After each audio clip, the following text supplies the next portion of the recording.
period of 16th to 31st of August of this year, I had opportunity to visit the US with your kind support, Honorable Speaker. And during that period, I had opportunity to engage with Kenyans living in the US, in the cities of Chicago, Seattle, Washington, D.C., and Houston. And it is the genesis of these questions that I've posed to the Cabinet Secretary for Foreign Affairs out of my interaction with the Kenyans and including our diplomats at the Kenyan Embassy in Washington, D.C. Honorable Speaker, unfortunately, as I speak, I have not received the hard copy responses, but I hope the Secretariat is making arrangements. So I'm not aware whether the CS has actually put in written responses. But these are the questions, Honorable Speaker, and I will read the three of them. I'm sure that the CS can answer all of them at once. The first question to the CS is, could the Cabinet Secretary indicate the staffing levels by cadre at the Kenya Embassy in Washington, D.C., and the two Kenya consulates in Los Angeles and New York, and outline the roles of staff serving in each cadre?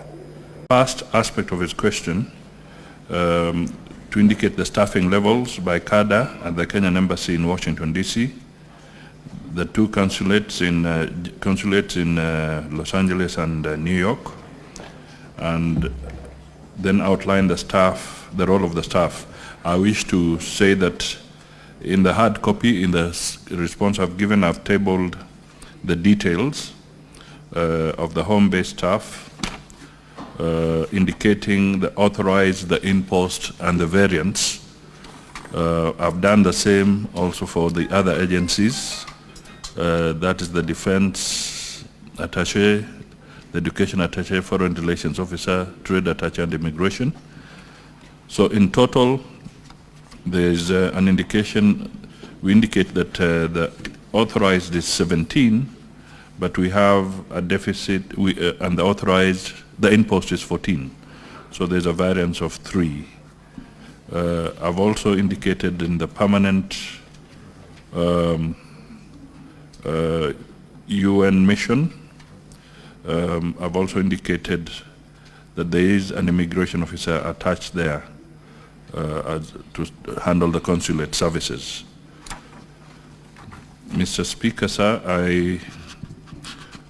I have also attached the details of the Los Angeles, again on the same principle, the authorized, the in-post, and where there's any variance. Clearly, on the LA, both the authorized and in-post tally, that is a total of 7 as it stands now. I have also tabulated the responsibilities of all these officers. Mr. Speaker, it's a long list, so perhaps it may be necessary for the Honorable Senator to perhaps seek any clarification on one or two issues after he looks at that. The second aspect is about the efficiency.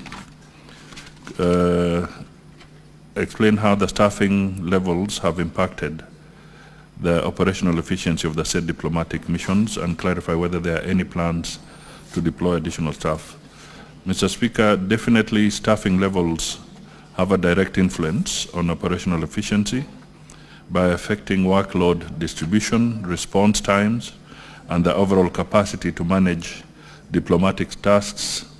Therefore, low staffing levels may occasion service deliveries such as delays in processing visas when we are doing the full angle of visas, but we still do it on a limited basis because, as you know, we are also a visa-free country now, but there are still some areas that require visa processing. We have aspects of managing communication and executing policy initiatives. So definitely, it is absolutely essential that proper staffing levels are in situ to avoid delays. The third aspect that I will touch to is the issue of the delay in the issuance of national identity cards to Kenyans residing in the United States of America, and what the ministry is doing to resolve this issue. Mr. Speaker, I would like to point out that the Ministry of Foreign and Diaspora Affairs serves as a facilitator, coordinating the issuance of ID cards through the immigration attachés in missions abroad.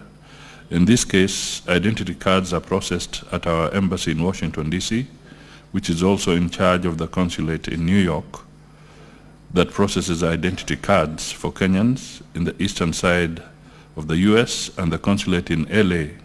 that serves Kenyans on the western side.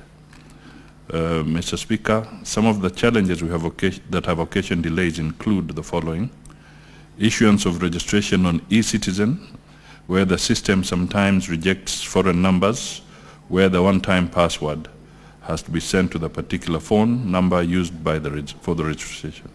We are now sensitizing the Diaspora to use the email option.